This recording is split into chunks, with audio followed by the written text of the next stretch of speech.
Harrison Blackwell stood alone in the grand foyer of his Pittsburgh mansion, watching snow fall through floor-to-ceiling windows. The circular drive lay empty. No cars arriving. No children running up the front steps. Behind him, bare walls stretched where Christmas decorations should hang. The house was worth $4.2 million. Tonight it felt like a tomb. He walked from room to room, turning on lamps against the gathering darkness. Light only made the emptiness worse. Each switch clicked in the silence. The cook had left hours ago for her own family. Tomorrow his butler and housekeeper would return with polite Christmas wishes and pity in their eyes. But tonight there was just Harrison and the choices he'd made. 3 months ago he'd driven the twins to Ashford Academy. Marcus and Lily, 8 years old, standing small beside their suitcases. Lily had asked when he'd visit. He'd given his rehearsed answer about the education there, giving them everything he never had. Her face had crumpled. He'd told himself it was temporary sadness, necessary sacrifice for their future. Now he stood in the dining room staring at the table set for one. Tomorrow the staff would bring his Christmas dinner on fine china. They'd wish him happy holidays with professional smiles. They'd leave him alone with his success. His phone sat silent on the marble entryway table. His business partners were gathering with their families. Their children were opening presents early, too excited to wait for morning. His children were 300 miles away in dormitories that smelled of floor polish and institutional. Meals. Harrison picked up his phone, checked it. No messages, no missed calls, nothing. The doorbell rang. He opened the door to find a woman standing in the falling snow. She wore a worn coat with snowflakes melting on the shoulders. A cleaning service logo was stitched on her chest. She held a bucket of supplies in both hands. "Mr. Blackwell." Her voice was quiet, professional. "I'm Emma Hayes. The agency sent me. Your regular maid called in sick." Harrison stepped aside. "I'm not hosting anything tomorrow." "But yes. Come in." Emma entered, stamping snow from her boots. She set down her supplies and removed her coat. Harrison noticed how carefully she folded it, how she smoothed the fabric before draping it over her arm. "I'll start upstairs if that's all right," she said. "Whatever you think best." She moved past him toward the stairs. Harrison retreated to his study, but he found himself watching her reflection in the darkened window as she worked in the hallway. She moved efficiently, quietly, but when she paused at the empty dining table, something in her shoulders sagged. An hour passed. Harrison pretended to review financial documents, but the numbers blurred. He kept glancing up at Emma's reflection. She disappeared into the storage room off the kitchen, emerged carrying a box. Harrison came to the doorway and watched as she removed a single evergreen wreath. She walked to the front door and hung it on the brass hook. "Every home needs at least one," she said when she noticed him standing there. Her eyes were kind but sad, like she'd seen her own share of hollow holidays. Harrison didn't object, didn't tell her to put it back. Something about her gentle presence made the silence less suffocating. Emma returned to the library. She draped her coat over a chair to reach a high shelf. A photograph slipped from the pocket. It landed face up on the floor. Harrison saw 2 children smiling at a summer park. The photo was worn at the edges, clearly held often. Emma scooped it up quickly, but not before Harrison spoke. "Your children." She paused. Her hand trembled as she tucked the photo away. "Yes, they're away for Christmas." Long silence. Emma returned to dusting. Her movements had become mechanical. "Yes," she whispered. "They're away." Evening deepened. Emma finished the main rooms but hadn't left. Harrison realized he'd asked her to stay for tea. He'd broken every rule of employer distance. But the kitchen was warm, and the alternative was sitting alone in his study, staring at reports he couldn't focus on. They sat across from each other at the kitchen counter. Emma held her cup with both hands. Steam rose between them. "How old are they?" Harrison asked. "Your children." Emma's face changed when she answered. pain mixed with something fierce. Sophia just turned 6. Daniel is 4. She smiled slightly. Sophia wants to be a teacher. She practices with her stuffed animals, lines them up and teaches them letters. Daniel collects rocks. He believes they're magic. He has names for each one. Harrison found himself smiling. My daughter Lily loves astronomy. She used to drag me outside every clear night to look at stars. Marcus draws constantly. Covers every surface with sketches. Used to. Emma's question was gentle. The smile faded. They're at boarding school now. Ashford Academy in Connecticut. Best education money can buy. Emma didn't respond immediately. She looked down at her tea. When she met his eyes again, there was no judgment, only understanding. Are they happy there? The question landed like a stone in still water. Ripples spreading. Harrison opened his mouth to give his standard answer about opportunity and resources and preparation for success. The words wouldn't come. They cry during our video calls. He heard himself say, Marcus has stopped asking when I'll visit. Lily's headmistress says she's withdrawn, but I told myself. His voice cracked. I told myself I was giving them opportunity. Emma's eyes glistened. I visit my children on Sundays. When they allow it, Sophia clings to me. When visiting hours end, Daniel screams. The social worker says they're adjusting. She shook her head. But I see them fading, like plants moved from sunlight. Harrison's chest tightened. Visiting hours? They're not at boarding school? No. Emma's voice dropped to barely a whisper. They're at St. Catherine's orphanage. The words hung in the warm kitchen air. Outside, Christmas lights glowed in distant neighbors' homes. Families gathering. Inside, 2 parents sat in shared darkness. I don't understand, Harrison said. Emma drew a shaking breath. I'm widowed. 2 years now. My husband died in a construction accident. No insurance, no savings. He was a good man who believed hard work was enough. Her laugh was bitter. It wasn't. Harrison waited. Let her find the words. After he died, I had 3 months before eviction. I tried everything. Shelters were full. Relatives couldn't help. I was working 3 cleaning jobs, but it wasn't enough for rent and childcare. The state said the children would be safer, better fed. They said it was temporary, until I stabilized my situation. Her hand shook so hard she set down the teacup. But how do I stabilize when I'm working to earn money to get them back, and the only work I can find pays, barely enough to survive? They've been there 8 months. 8 months of Sunday visits and watching my babies fade. Harrison thought of Marcus crying at school, Lily locking herself in her room, his own carefully constructed narrative crumbling. I couldn't afford to keep them. Emma whispered, You can afford anything. But we're both sitting here alone on Christmas Eve, both bleeding from the same wound. Through the kitchen window, their reflections merged in the glass. 2 strangers who'd become mirrors for each other's pain. Behind them, the wreath hung on the door. 1 small circle of green in a palace of marble. A question hung unspoken between them. Could either of them find their way back to what mattered? It was nearly 8 o'clock. Emma should leave. Harrison should call her a car. Neither moved. The kitchen had become an island of warmth in the cold mansion. A place where truth could be spoken. Tell me about them. Harrison said, Really tell me. Emma's face transformed.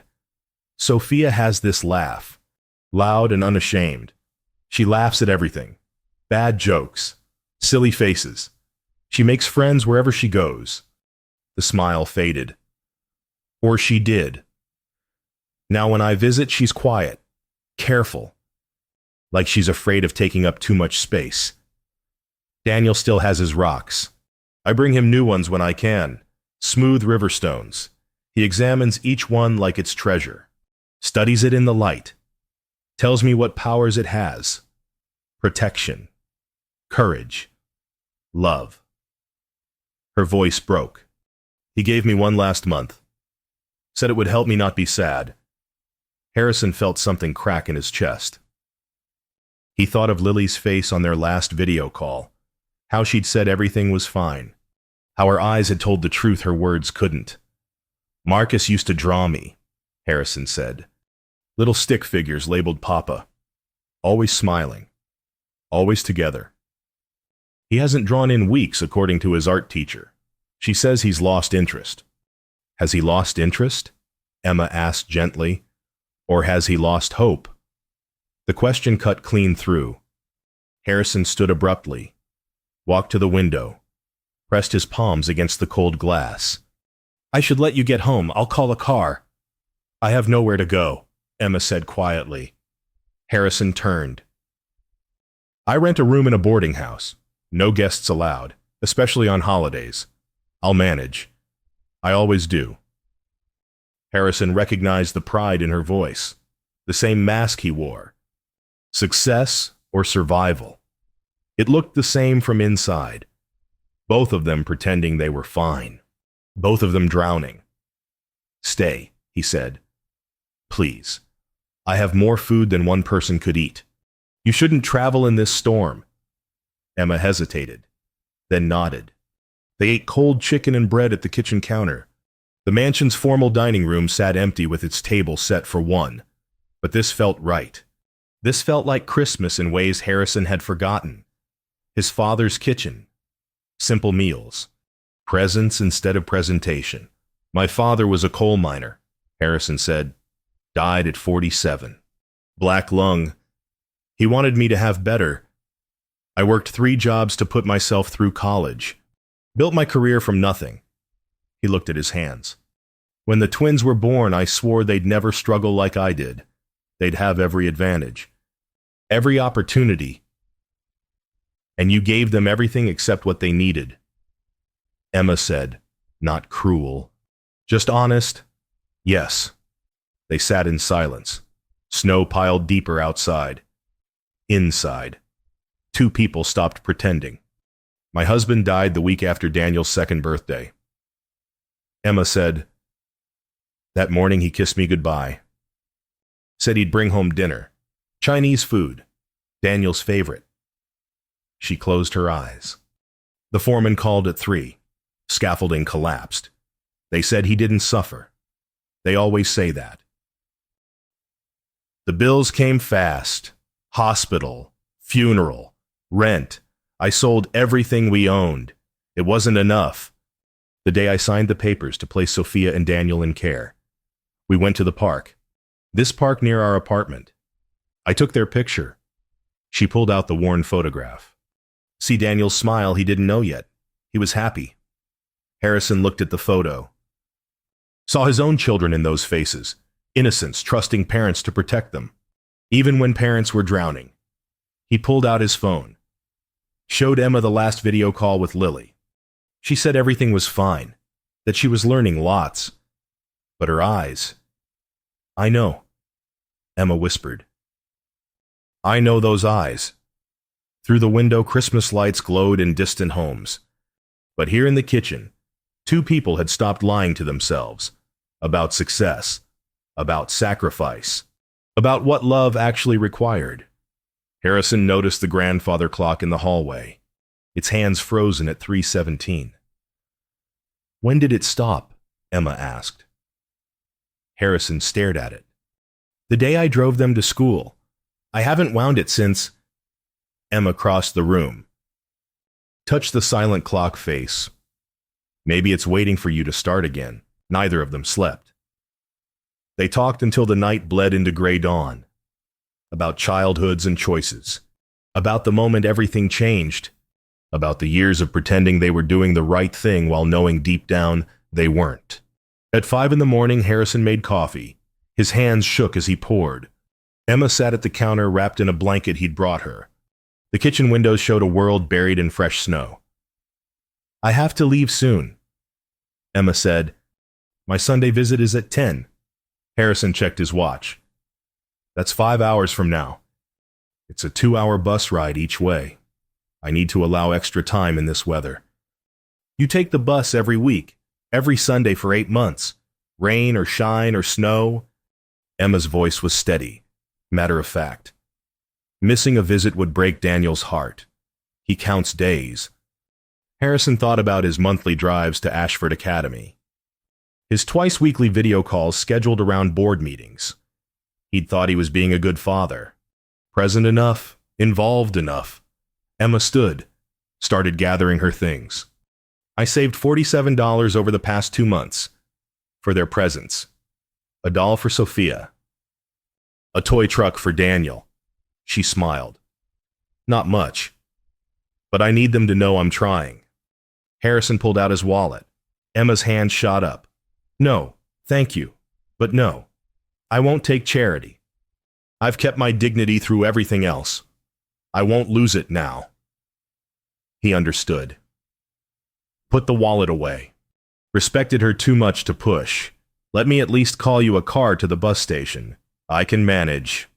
I know you can, but let me do this one small thing. Emma studied his face, finally nodded. All right. Thank you. They stood in the foyer. The wreath hung above them, one small symbol of hope in the vast empty house. Emma pulled on her worn coat. Harrison helped her with her cleaning supplies. Mr. Blackwell. Harrison. Please. Harrison. Emma met his eyes. Thank you for last night, for listening, for not judging. It's been a long time since I could just talk. Thank you, Harrison said. For the same reasons. They stood there a moment longer, two people who'd been invisible to the world, who'd made themselves visible to each other. The car arrived. Harrison watched Emma walk down the snow-covered drive, watched until the taillights disappeared. Then he went back inside to the empty mansion, to the silent grandfather clock, to the single wreath that made the emptiness somehow worse. He walked to his study, sat at his desk. Around him hung awards and diplomas, proof of success, evidence of achievement. None of it mattered. None of it filled the hole in his chest where his children should be. His phone rang. The caller ID showed Ashford Academy. Harrison's stomach dropped. It was Christmas morning. They wouldn't call unless something was wrong. Mr. Blackwell. The headmaster's voice was professionally concerned. I apologize for disturbing you on Christmas, but we have a situation with Marcus. Harrison gripped the phone. What happened? He had something of a breakdown last night. Refused Christmas dinner, locked himself in his room. We had to have the counselor intervene. He was asking for you, crying inconsolably. The words were knives, each one cutting deeper. And Lily. The headmaster paused, also struggling. She's been in her room since yesterday evening. Won't speak to anyone, Mr. Blackwell. I must be frank. Some children simply aren't suited to boarding school life. They require more parental presence. Harrison heard the unspoken message. Take them home, or we'll recommend psychiatric evaluation. His carefully constructed justification collapsed in real time. I'll be there today, Harrison said. I'm bringing them home. Perhaps after the holidays we might discuss. No, today. I'm leaving within the hour. He ended the call. Sat in the pre-dawn darkness. Thought about Emma on a bus in a snowstorm. Traveling 4 hours every Sunday to spend 1 hour with her children. Thought about his own father. Exhausted from night shifts, but always there on Christmas mornings, making pancakes, helping with toys, being the center of his son's world. His father had never had money, but he'd had mornings like these. He'd had presents, love that showed up, not love that bought its way out of guilt. Harrison opened his desk drawer. Inside lay a crayon drawing.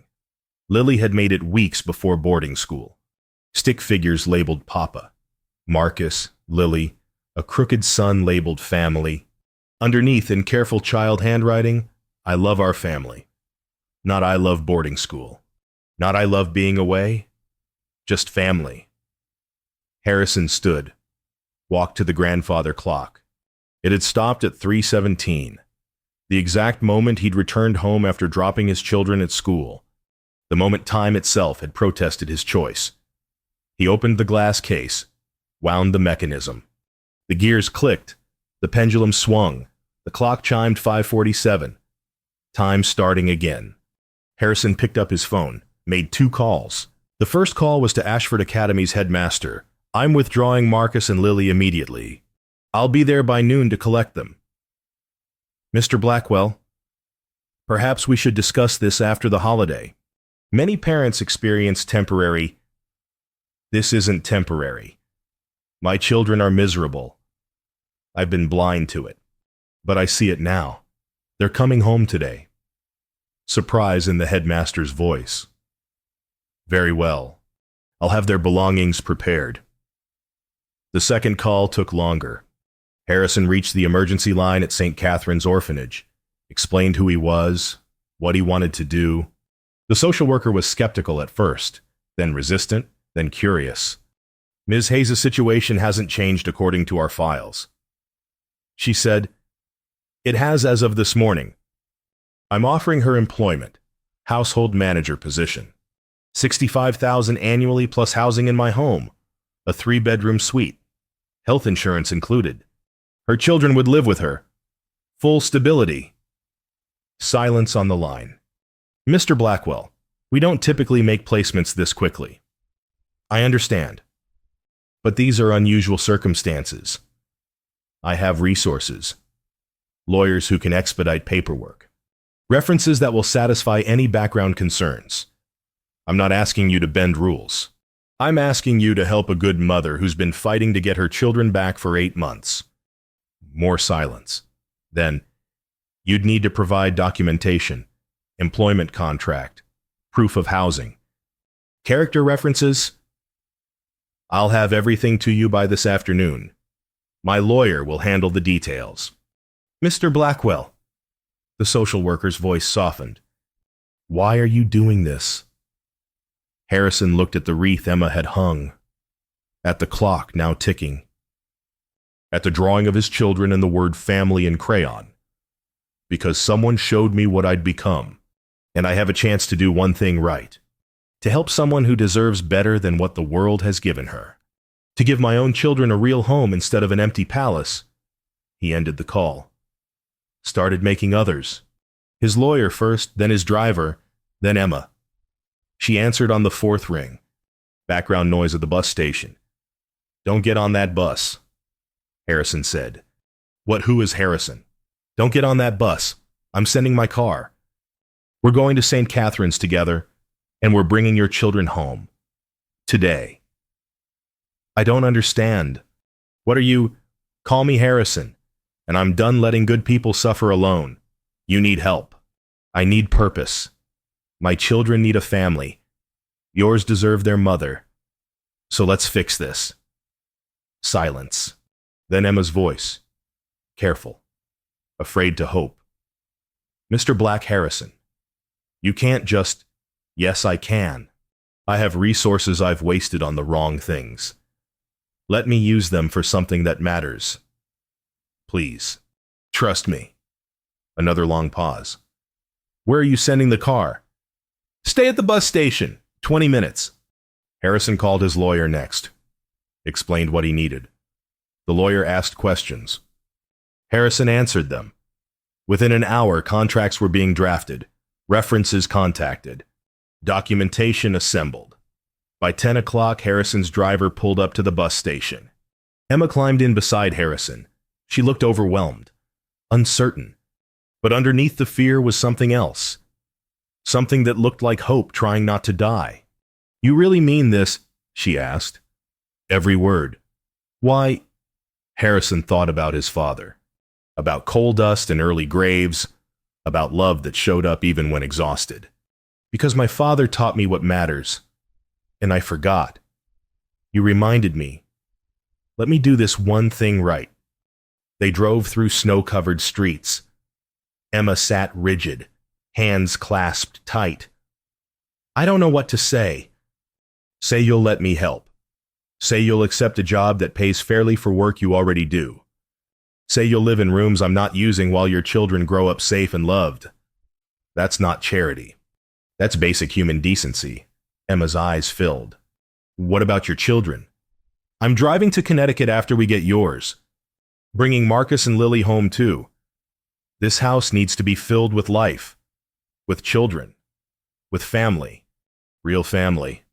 Not the lonely echo chamber I've been living in. The car pulled up to St. Catherine's Orphanage. A brick building that tried to look welcoming but couldn't hide its institutional nature. Emma stared at it. Harrison saw her hands tremble. What if they say no? She whispered. They won't. I have everything they need. Employment contract. Housing agreement. My lawyer is meeting us with the paperwork. They walked inside together. The social worker met them in a conference room. Harrison's lawyer was already there. Papers spread across the table. The social worker reviewed everything, read through each document, checked references, made phone calls. Finally, she looked up. Ms. Hayes, you understand this is a significant change. You'd be living in Mr. Blackwell's home, working for him. Are you comfortable with this arrangement? Emma met Harrison's eyes. Then the social worker's. Yes, I'm comfortable. He's a good man. And I need my children back. The social worker nodded slowly. All right, let's bring them in. The door opened. A care worker led 2 children into the room. Sophia entered first. 6 years old with dark hair and cautious eyes. She saw Emma and stopped, frozen for one heartbeat. Then she ran. Mama! Emma dropped to her knees, caught her daughter, held her so tight Harrison thought they might merge into one person. Sophia buried her face in Emma's neck. Her small body shook with sobs. Daniel came next, 4 years old with his mother's sad eyes. He walked slower, like he'd learned not to hope too much. But when he saw Emma holding Sophia, his face crumpled. He ran into his mother's arms. Emma knelt on the floor, holding both children, whispering promises. I'm here. Mama's here. We're going home. We're going home. Harrison stood back, giving them space, his throat tight, thinking of Marcus and Lily waiting for him 300 miles north, thinking how he'd made them wait too long already. The social worker's eyes were wet. Even she wasn't immune to this reunion. She cleared her throat. Ms. Hayes, the children's belongings are packed. You'll need to sign here and here. Emma signed without looking at the papers, never taking her hands off her children, never letting them go. Harrison's lawyer handed Emma a set of keys. These are for the west wing of Mr. Blackwell's home. 3 bedrooms, 2 bathrooms, fully furnished. The children's rooms are already prepared. Emma looked up. Already prepared. Harrison shrugged. I called ahead. Had staff set them up. Basic furniture, beds, dressers. We can get whatever else they need tomorrow. You did this in 3 hours. Money's good for something. Might as well be this. Emma stood, still holding her children. Sophia clung to her neck. Daniel gripped her hand. I don't know how to thank you. Thank me by living your life, by being with your children, by letting my children see what a real family looks like. Harrison bent down to the children's height. Hello, Sophia. Hello, Daniel. I'm Harrison. Your mom is going to work at my house, which means you get to live there too. I have 2 children about your age, Marcus and Lily. I think you'll like them. Sophia studied him. Do you have rocks? Daniel likes rocks. I have a whole garden full of them. Daniel can collect as many as he wants. Daniel's eyes widened. First hint of light in that cautious face. They left the orphanage together. Emma's children pressed against her in the back seat. Harrison sat up front with the driver, watching the reunion in the rearview mirror, watching Emma's careful walls finally crack, watching her cry tears that weren't just sorrow anymore. At the mansion, Emma stood in the foyer holding her children's hands, staring up at the chandelier, at the marble floors, at the grand staircase. I cleaned this place yesterday. she whispered. I never imagined. It's just a house, Harrison said. You're making it a home. Come on. Let me show you your rooms. The West Wing had been closed for years. 3 bedrooms, 2 bathrooms, a small sitting area. Harrison had bought it thinking he'd have guests someday. Extended family visiting. Friends staying over. But he'd never had time for friends. Family had drifted away as success grew. Now these empty rooms had purpose. Sophia and Daniel ran from room to room, their voices echoing. Emma followed slowly, touching furniture like she couldn't believe it was real. Harrison watched her face, watched years of fear and exhaustion start to fade. The kitchen is fully stocked, he said. Help yourself to anything. I'm driving to Connecticut now. Should be back by evening with Marcus and Lily. Make yourself at home. This is home now. Emma turned. Harrison, I'll earn this.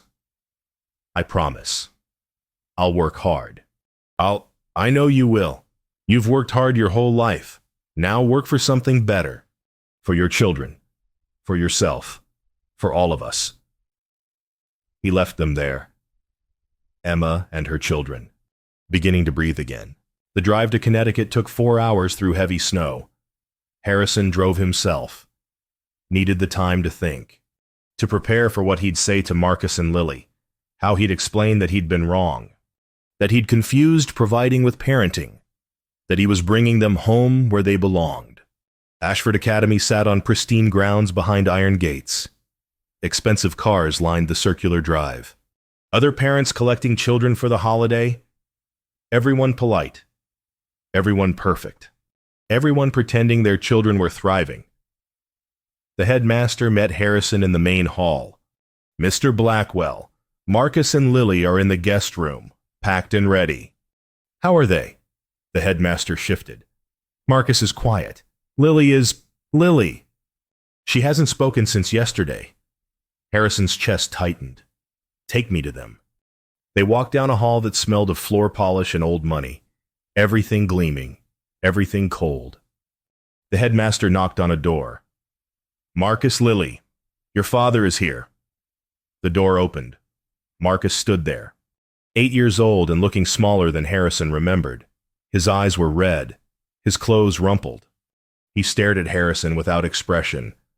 Papa, I'm here. Son, I'm taking you home. To visit. No. To stay. You're not coming back here. Marcus's face crumpled. He threw himself at Harrison, wrapped thin arms around his father's waist, started sobbing, great gulping sobs that shook his whole body. Harrison knelt, held his son. I'm sorry. I'm so sorry. I thought I was helping. I was wrong. You're coming home. Both of you. And I'm not leaving again. Lily sat on a bed behind Marcus, small and still. She watched Harrison with huge eyes, waiting, testing if this was real.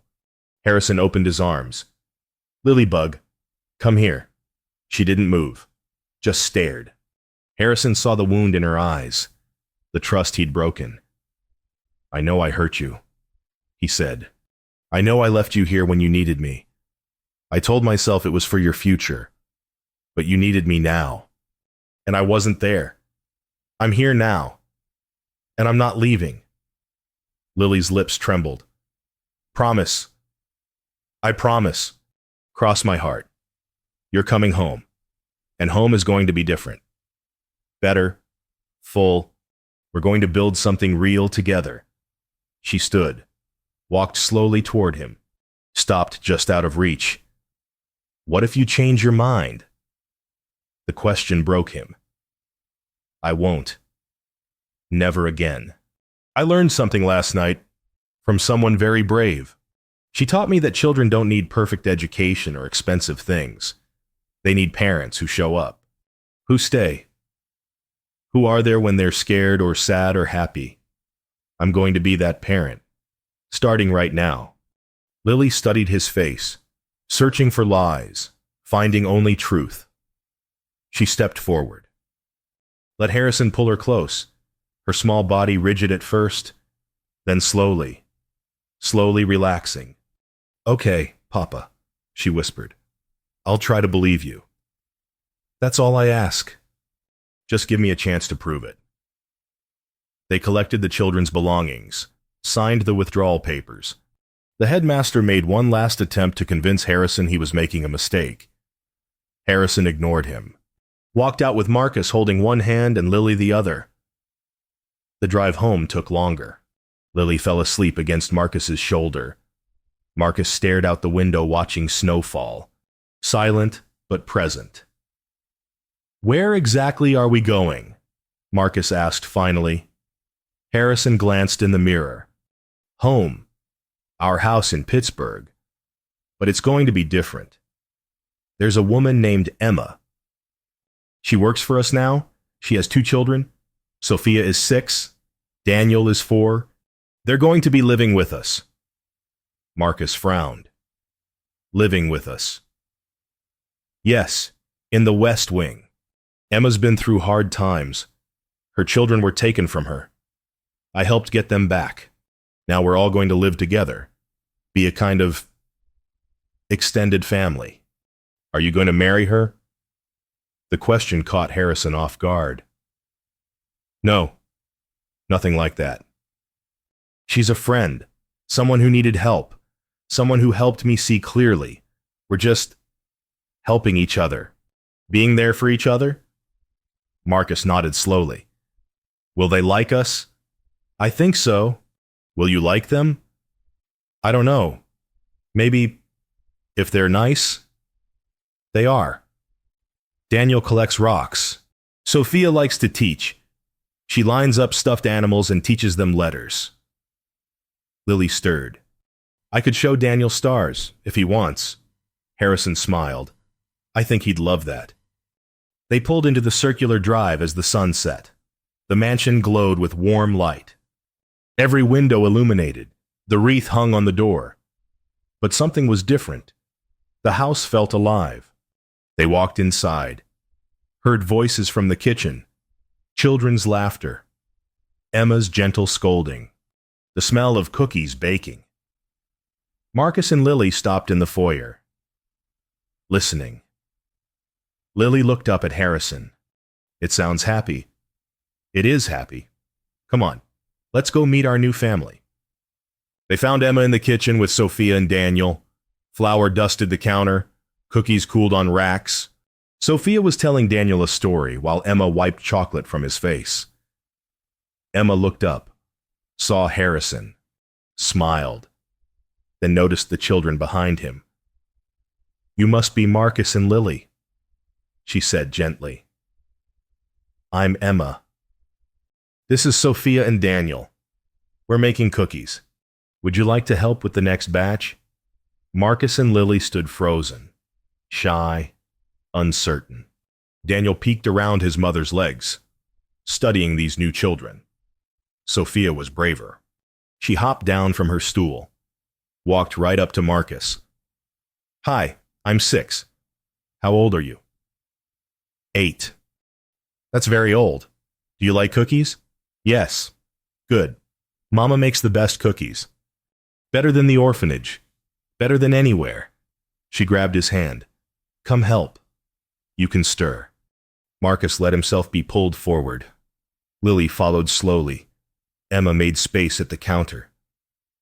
Handed them wooden spoons. Within minutes, all 4 children were working together. Flour flying. Chocolate chips disappearing into mouths instead of dough. Laughter building. Harrison stood in the doorway watching. Emma caught his eye. Mouthed, thank you. He shook his head. Mouthed thank you back. This was what a home sounded like. Not silence and echoes. Not perfectly maintained emptiness. This chaos, this noise. This life. Papa. Lily tugged his sleeve. Can I show Daniel the stars tonight if it stops snowing? Of course. I need a telescope. We'll get one tomorrow. Daniel looked up. eyes wide. Really, a telescope. Really, Lily knows all about stars. She can teach you. Daniel grabbed Lily's hand. Will you teach me I'm good at learning? Sophia says so. Lily's face transformed, the guarded sadness fading. Okay, I'll teach you. First, we need to learn the constellations. That's the patterns stars make, like pictures in the sky. They wandered off together, Lily explaining, Daniel listening with rapt attention. Sophia stayed with Marcus, showing him how to roll dough into perfect balls. Emma moved beside Harrison, spoke quietly. Your children seem broken, Harrison said. I broke them, but maybe we can help them heal. All of us together. They just need time and presence. You're here now. That's what matters. They stood watching the children, the kitchen warm and bright, the grandfather clock ticking in the hall. Time moving forward again. Later that evening, they gathered in the living room. Harrison started a fire in the fireplace. Emma brought hot chocolate. The children sprawled on the floor, playing with toys Harrison had ordered that afternoon. Basic things. Blocks. Dolls. Toy cars. Nothing expensive. Just childhood. Marcus showed Daniel his drawings. Daniel showed Marcus his rock collection. Each rock carefully explained. Its name, its powers, its story. Marcus listened seriously, drew pictures of each rock. Daniel's face glowed with pleasure. Sophia taught Lily a song she'd learned at the orphanage. Lily taught Sophia about the moon, how it changed shape, how it controlled the tides, how astronauts had walked there. Sophia declared she wanted to be an astronaut teacher. Lily said that was a perfect combination. Harrison sat in his chair watching. Emma sat nearby. They didn't talk much. Didn't need to. The children's voices filled every silence. As bedtime approached, Emma gathered Sophia and Daniel. Time for bed. Say goodnight to everyone. Do we have to? Sophia asked. Can't we stay up? It's still Christmas. It's late, and there's tomorrow, and the day after, and all the days that come. We're not going anywhere. The simple statement landed like benediction. We're not going anywhere. These children who'd been moved and taken and separated now promised permanence. Emma took her children to their rooms. Harrison helped Marcus and Lily to theirs, tucked them in, kissed their foreheads, promised he'd be there in the morning. Papa, Lily whispered, is this real? Are we really staying? Really staying. I promise. This is your home. Our home. Forever. She smiled, eyes already closing. It's a good home. Yes, it is. Good night, Lilybug. Good night, Papa. New Year's Eve arrived quietly. 1 week since Christmas. 1 week since everything changed. The mansion still looked the same from outside. Grand, imposing, expensive. But inside it had transformed completely. Toys scattered across floors. Children's artwork taped to walls. Noise and laughter and occasional arguments. Life in every corner. Marcus no longer cried at night. He drew constantly. Pages and pages of pictures. The house, the children, Emma cooking, Harrison reading. Family scenes he was documenting like a historian preserving something precious. Lily talked nonstop, making up for months of silence. She'd found her telescope under the Christmas tree Harrison had finally decorated with all 4 children's help. Now she dragged anyone who'd listen outside to look at stars. Daniel had filled the foyer table with his rock collection. Carefully labeled cards beside each stone. Courage, protection, family. That last one was a smooth river rock Emma had given him Christmas morning. He touched it constantly, like a talisman. Sophia appointed herself teacher to everyone. She lined up the other children and taught them songs, stories, facts she'd learned from books Harrison bought by the dozen. She was bossy and loud and absolutely certain of herself. The other children adored her. Emma had settled into her role as household manager, but it was more than that. She cooked meals that filled the house with warmth. She organized outings and activities. She mediated childhood disputes with gentle wisdom. She made the mansion feel like a home. Harrison had scaled back his work dramatically. He took mornings with the children. Afternoons he worked from his home office. Evenings belonged to family. Dinners together. Stories before bed. Just being present. Just showing up. His business partners noticed. Asked if everything was all right. Harrison told them everything was better than it had been in years. They didn't understand. He didn't try to explain. How could he tell them that he'd found wealth he didn't know existed? That 4 children's laughter was worth more than any acquisition, that Emma's quiet presence across the dinner table felt like coming. Home New Year's Eve dinner was chaotic. All 6 of them around the kitchen table. Spaghetti and meatballs, because Sophia had declared it her favorite. Marcus spilled sauce on his shirt. Daniel insisted his rocks needed their own plates. Lily explained celestial mechanics to anyone who'd listen. Emma tried to maintain order. Harrison laughed until his sides hurt. After dinner, the children wanted to stay up until midnight. Harrison and Emma agreed. They'd earned celebration. They'd earned joy. They gathered in the living room. Fire crackling. Hot chocolate in mugs. The children made New Year's resolutions. Sophia wanted to learn multiplication. Daniel wanted to collect 100 rocks. Marcus wanted to fill 3 sketchbooks. Lily wanted to find Jupiter's moons. What about you? Papa, Lily asked. What's your resolution? Harrison looked around the room. At 4 children in pajamas. At Emma curled in the corner chair. At the toys and books and beautiful mess of life. At the clock ticking steadily. At the wreath still hanging on the door. My resolution is to keep showing up. Every day. Every morning. Every night. To be here. To be present. To never forget what matters most. That's a good resolution, Sophia declared. Mama, what about you? Emma's eyes glistened. My resolution is to believe in second chances. To trust that good things can last. To let myself be happy. Mama. Daniel climbed into her lap. Are we happy? Emma hugged him close. Yes, baby. We're happy. We're home. At midnight, they all went outside despite the cold. Lily insisted they needed to see the stars at the turn of the year.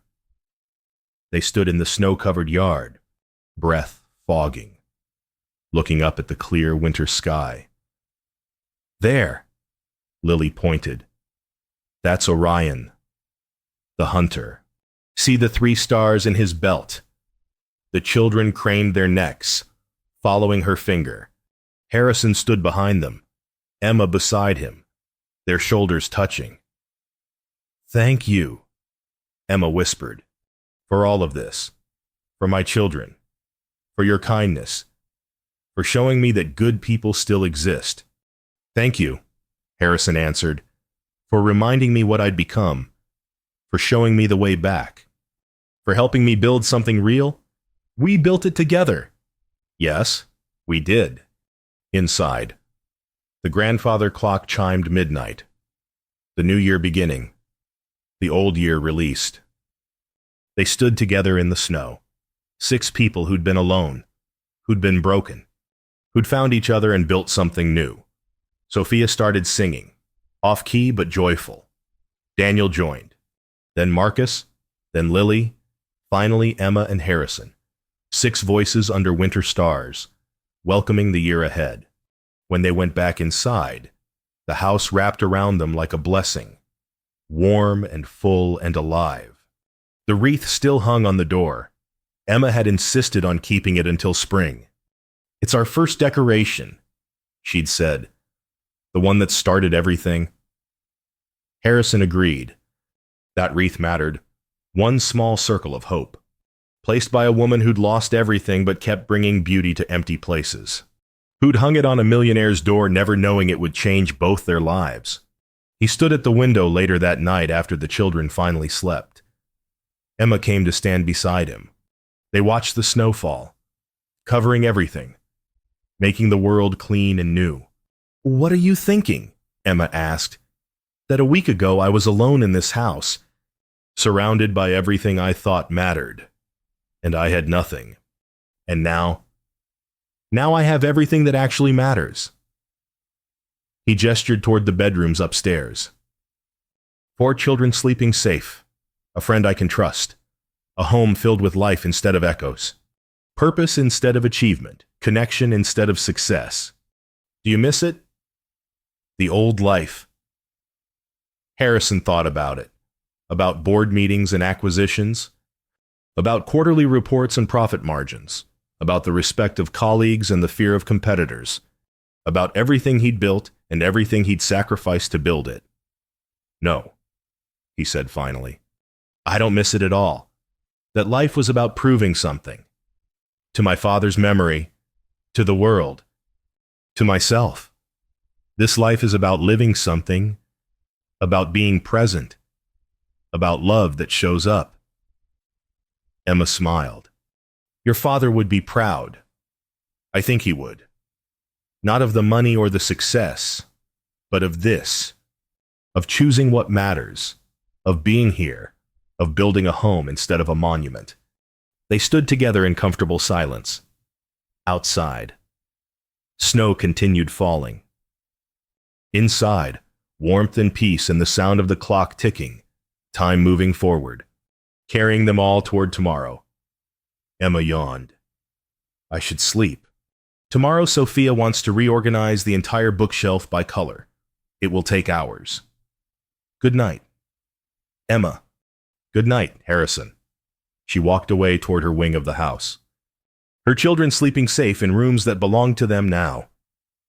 Harrison remained at the window, looking out at the mansion's grounds, at the bare trees and frozen fountain, at the world waiting for spring. He thought about the journey ahead, about helping Marcus and Lily heal completely, about watching Sophia and Daniel grow, about the family they were becoming. Not through blood, not through marriage, but through choice, through presence, through showing up every single day. The wreath on the door caught his eye, still green, still hopeful, still promising that beauty could grow in unlikely places. That kindness could transform emptiness into fullness. That love, no matter how late it arrived, still found its way home. Harrison touched the cold window glass. Tomorrow would bring more noise and chaos, more spilled milk and homework struggles, more childhood negotiations and bedtime debates, more life than this house had ever known. He couldn't wait. Outside, the snow finally stopped. Stars emerged between clouds. The same stars Lily would show Daniel tomorrow. The same constellations that had watched over humanity for thousands of years. Constant. Patient. Waiting for people below to notice them.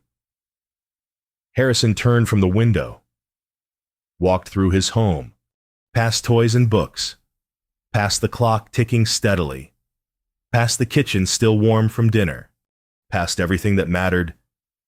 He climbed the stairs, paused at each child's door, listened to breathing, to small sounds of sleep, to the music of children safe and loved. In his own room, finally, Harrison lay in bed. For the first time in months, he didn't dread tomorrow, didn't feel the hollow ache of a life poorly spent, didn't wonder what it was all for. He knew what it was for 4 children who needed parents present, for a woman who needed a second chance, for himself. Learning what his father always knew, that a man could have all the land in the territory and still be homeless. That success meant nothing if no one waited for you at day's end. That love was showing up every morning, every night, through the beautiful mess of ordinary days. The grandfather clock chimed downstairs, marking hours, marking moments, marking time that finally mattered again. Harrison closed his eyes, smiled, slept peacefully for the first time in years. Outside, the mansion stood silent in fresh snow, grand and imposing as always. but now lights glowed in windows that had been dark. Now laughter echoed in halls built for it. Now a wreath hung on the door, green and alive, promising spring would come. And inside, 6 people slept. 6 people who'd been lost, who'd found each other, who'd built something better than they'd had before. A family. Broken pieces made whole, empty hearts made full, lost souls found home, right there, in that mansion on that street, where love arrived late but arrived completely, where second chances bloomed like flowers through snow, where every story ended, the same way all good stories should, with hope, with healing, with home.